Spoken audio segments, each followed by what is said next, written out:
So as far as the basic concepts that you talk about, like in quadratics is concerned, now for standard level or higher level, you're expected to basically know the general pattern or general formats of the quadratics. For example, there are three standard forms that we'll have to learn, which is y equals to ax squared plus bx plus c.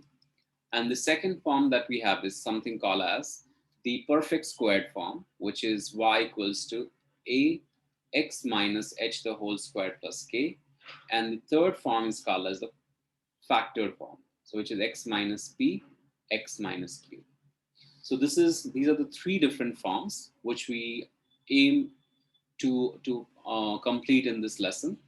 Now, each of them, if you expand or like complete the square, you get you can convert them into each other's form. So, for example, if I wanted to convert this one to this format, there is the standard procedure that we can follow, and from here to here, like whichever expressions are factorizable, you can do it in this format. So first, let us just try to understand what is the general shape of the quadratic, like how a particular quadratic is oriented depending upon the different values. So now I'm just going to first, in the next 5 to 7 minutes, I'm going to do is I'm going to explore how does a quadratic graph look like. So for example, let's say I take a simple quadratic equations y equals to x squared.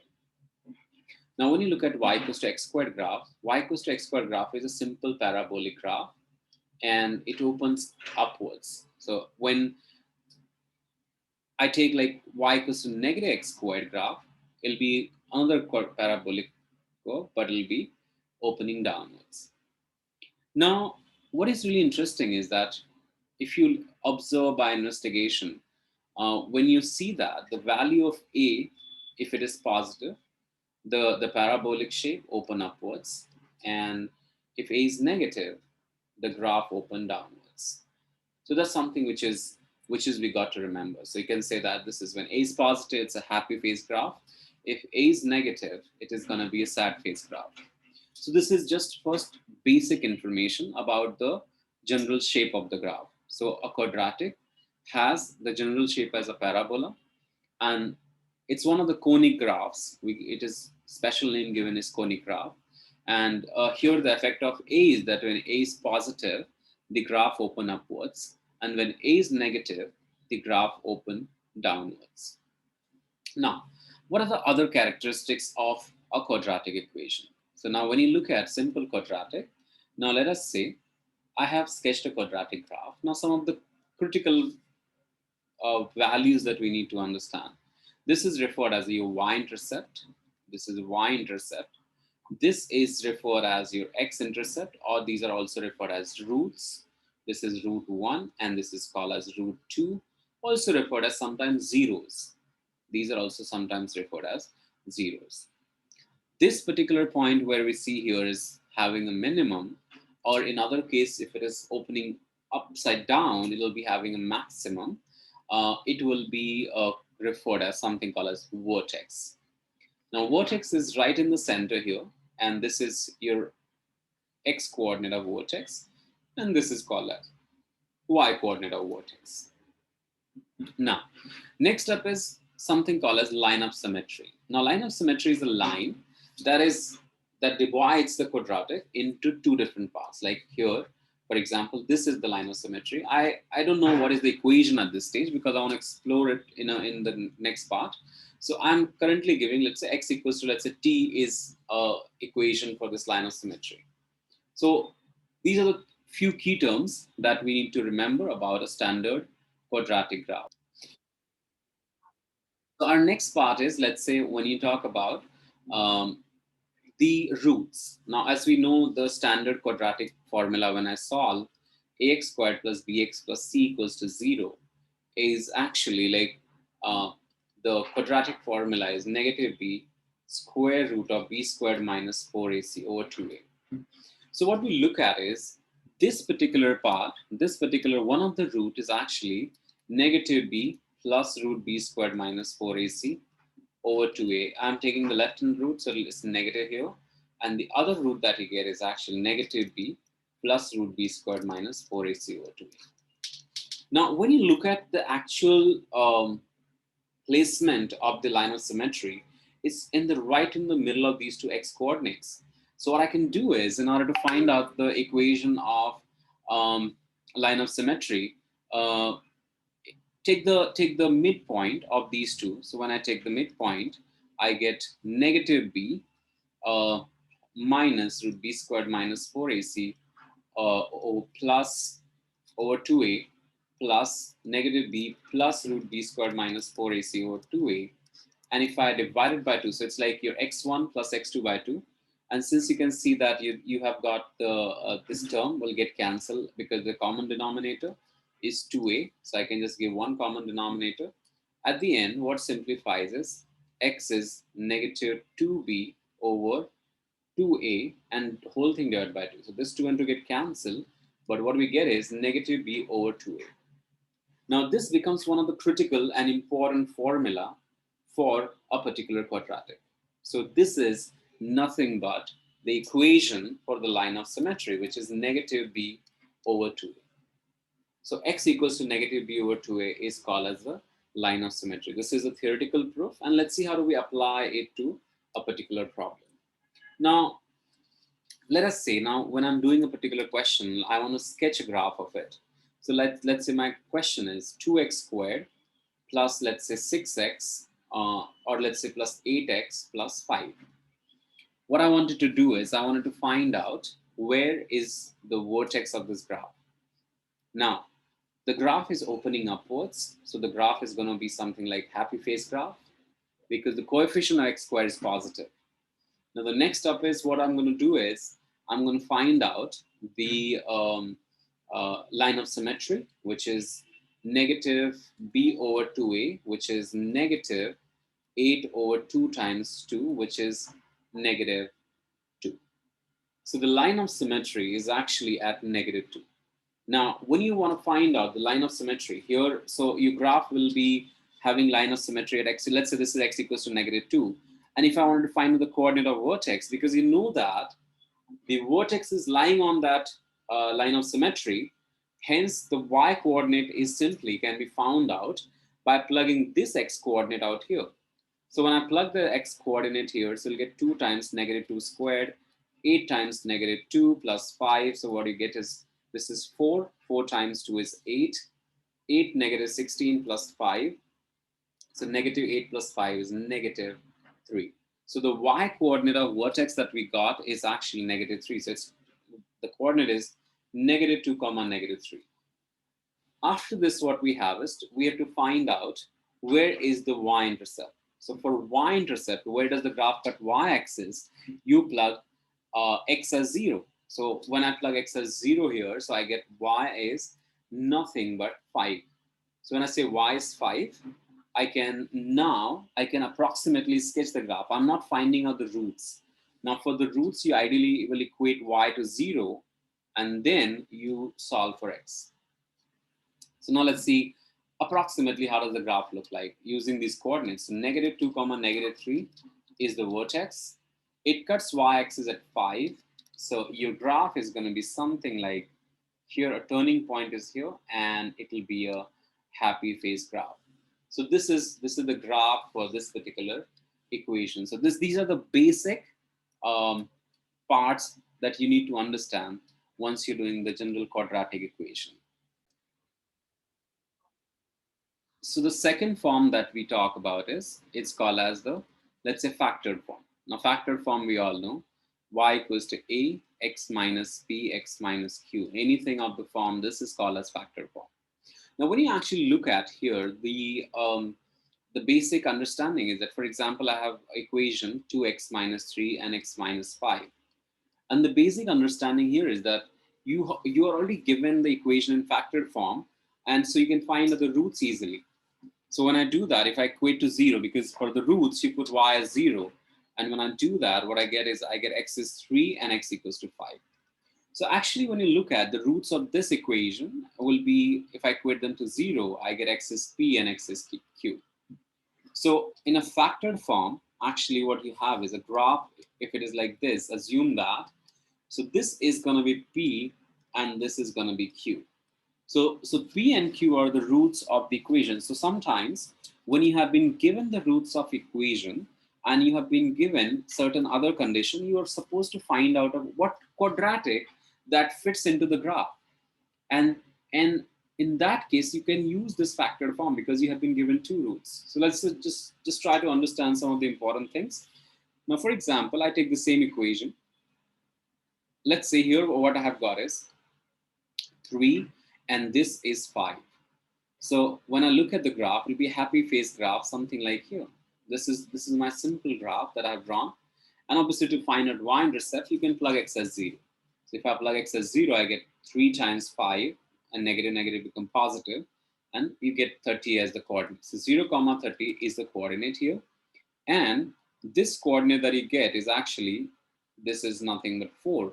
This will be the right in the middle, which is going to be 4. So if I plug this x coordinate as 4 here, you don't need to do minus b over 2 and all, because once you know the roots are here, your vertex or line of symmetry is going to be right in the middle of these two, which is x is p plus q over 2. So what you can do is you can straight away find out what's the coordinate of vertexes. Now let's say coordinate of vertex here we got is, if I plug x as 4 here, so it's going to be 2 times 4 minus 3 and 4 minus 5. So what we get eventually is 2 times 1 times negative 1, and you get the answer as negative 2. So the answer for the vertex that you got is negative 2. Now, sometimes what you're given is you're not given any information about the curve, and they say that, okay, you have to find out an equation for the graph that has been given to you. So you have to find out what equation does represent the given graph. Now, in this case, obviously, since the roots are given, what you would prefer to do is you would prefer to do the most important form is like the factored form, which is a x minus p x minus q. And now since p and q, so p is 3 and q is 5, what I'm going to do is I'm going to do y is a x minus 3 and x minus 5. So this is something which is y equals to. Now, why I'm putting a is because if you take a as 1, here you are going to get wrong answer, because if I plug a as 1 straight away, my y-intercept is going to be 15. But here y-intercept is 30. So why you have to find out and make sure that you show the calculations is because if a is 1, your answer is going to be wrong. So take y as 30 and x as 0. So you're going to get 30 equals to negative 3 times negative 5 times a. So a you get is nothing but 2. So my final equation that I get is actually 2 times x minus 3 and x minus 5. So this is a factored form, and this is how you find out the possible equation. Now, let us take one more example about the same. So now, for example, let's say I have a negative root here. Now, let's say the graph has been given something like that. Here is negative 2, and this is, let's say, 5. And I have been given, instead of y-intercept, I have been given a random point. Let's say this 1 comma, let's say 10. And you have to find out what equation does it represent this particular graph. So since we know the roots are negative 2, so p is negative 2, q is 5, and now we just need to plug the values in the equation ax minus p, x minus q. So now since we get y is equals to x minus of minus 2, which become x plus 2, and x minus 5, and then you're going to plug x is 1 and y is 10. So when I plug x is 1, y is 10, so you get 10 equals to a times 1 plus 2, 1 minus 5. So you get 10 equals to a times 3 times negative 4. So you get a is negative 10 over 12, which is going to be negative 5 over 6. So your final answer becomes y equals to negative 5 over 6, x plus 2, and x minus 5. So that's your standard graph that will represent the given particular, that's the equation that will represent the graph. So the third form that we have is basically, it is referred as the perfect squared form, which is a x minus h the whole squared plus k. So what I'm going to do is I'm going to focus on how to use this form rather than how we derive this form, because derivation of this form I would cover in the after some time. So what we have is, first thing is that understand what does h and k represent. Now if I look at a simple quadratic graph, like for example, if you have a little bit idea about the function transformation, it actually moves the graph h units to the right and k units up. So what I do is, if I look at the graph, the new coordinates that the vertex has, assuming h and k are positive, will be nothing but this. So in this format, h and k are actually nothing but vertex. So h comma k is referred as a vertex, also called as turning point. Now, for example, if I have y equals to 3x minus 2 the whole square plus 5, y equals to 3x minus 2 the whole square plus 5, the vertex for this will be 2 comma 5, because actually what we did is we took y equals to x squared graph and moved 2 units to the right and 5 units up to get this. Hence the vertex of the turning point is actually 2 comma 5. Now one of the general question that is assessed in IB is basically they are going to give us, let's say, an equation. Now, for example, here is, let's say, vertex is at 2 comma negative 4, and will be given a coordinate, let's say 0 comma 20. So now whenever they give us this and they ask you what equation will represent this particular graph. So in that case, what you're going to do is you're going to simply take the perfect squared form or vertex form. So the vertex form is ax minus h the whole squared plus k. Since the vertex is h comma k and my vertex is 2 comma minus 4, so h is 2 and k is negative 4. So h is 2 and k is negative 4. So what we get is negative 4 equals to a times x minus 2 the whole squared plus k, which is nothing but negative 4. So what we get is, so this is y equals to, not negative 4 equals to. That part we're going to do a little later. So it is going to be y equals to a x minus 2 the whole squared negative 4. So our equation is actually a x minus 2 the whole squared minus 4. Now, what do we do is, in order to get the a value, you substitute this coordinate that has been given, which is nothing but, when you y is 20, a is nothing but, x is nothing but 0. So 0 minus 2 the whole square minus 4. So we get a equals to 24 over 4, which is nothing but 6. So your final graph that you'll have is going to be 6x minus 2 the whole square minus 4. And you can clearly see that the vertex for this is 2 comma minus 4.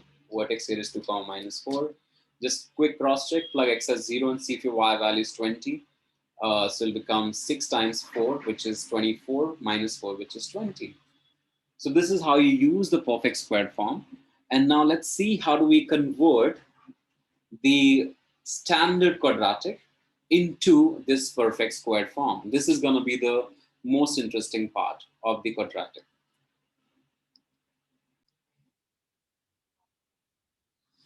So now the question here is that generally what students struggle is at the point, how do we convert a standard quadratic into perfect square form?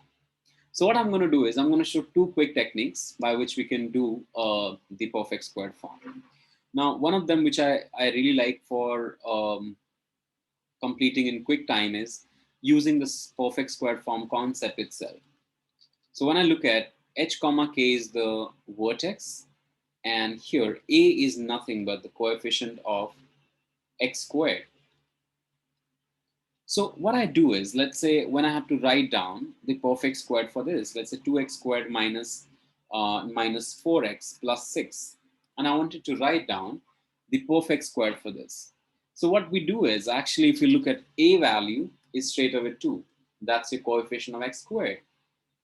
And since we know that h comma k is the vertex, h is minus b over 2a, because that's how we got the x coordinate of vertex, which is negative of negative 4 over 2 times 2, which is at 1. So the x coordinate of vertex is at 1. And after this, what we do is y coordinate of vertex, which is k, is nothing but you plug this coordinate, x coordinate out here. So it will be 2 times 1 squared minus 4 times 1 plus 6, which is 2 minus 4 plus 6. That's going to be 6 plus 2 is 8. 8 minus 4 is 4. So the vertex is actually at 1, comma 4.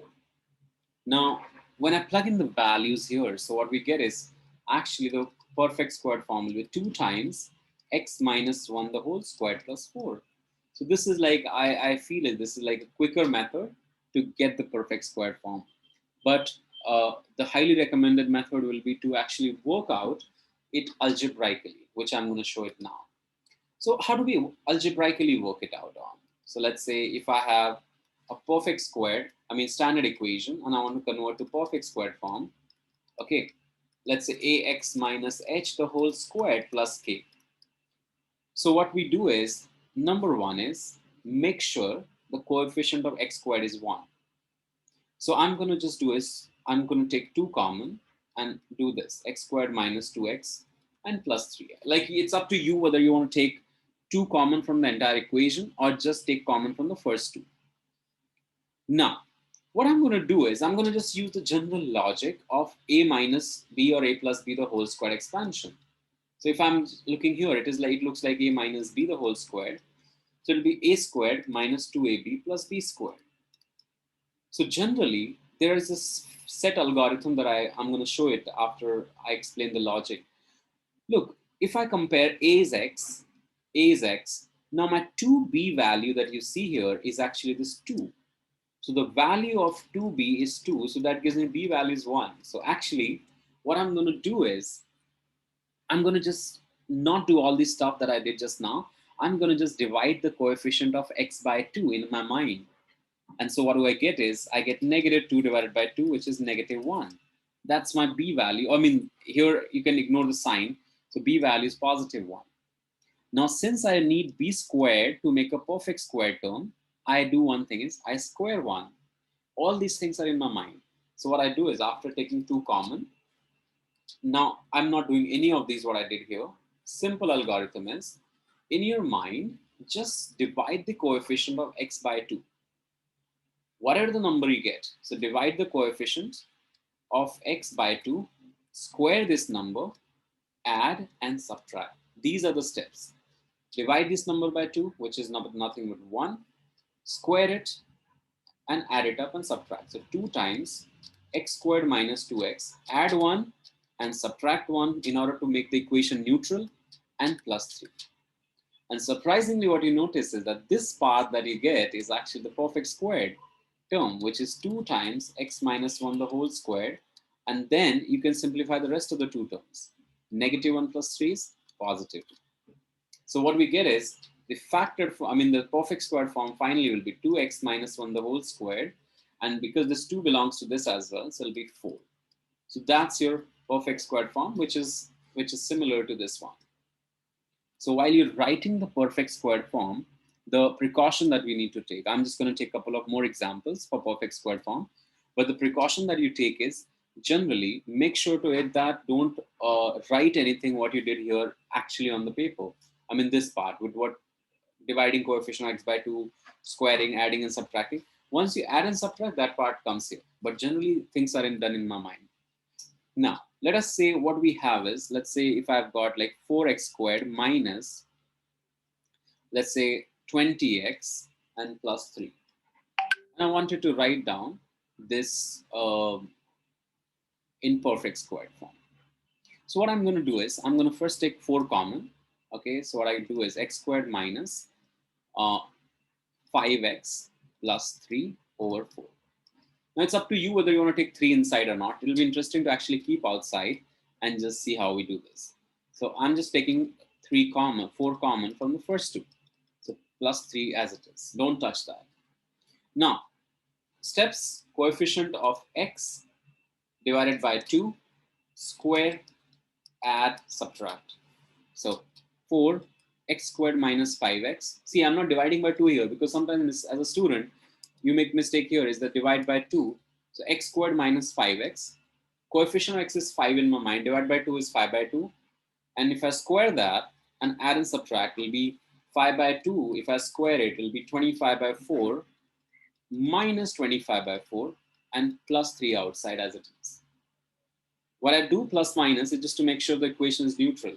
Now this part, actually when you look at it, is x minus 5 over 2 the whole square, because this is the perfect square for that, negative 25 by 4 plus 3. Now you open up the bracket, so it will become 4 times x minus 5 over to the whole square. Open up the bracket, that becomes negative 25 itself, positive 3, because this 4 and this 4 also get cancelled. So you get this, and what you, at the end you get is 4 x minus 5 by 2 the whole square minus 22. So this is your perfect square form for this particular quadratic equation.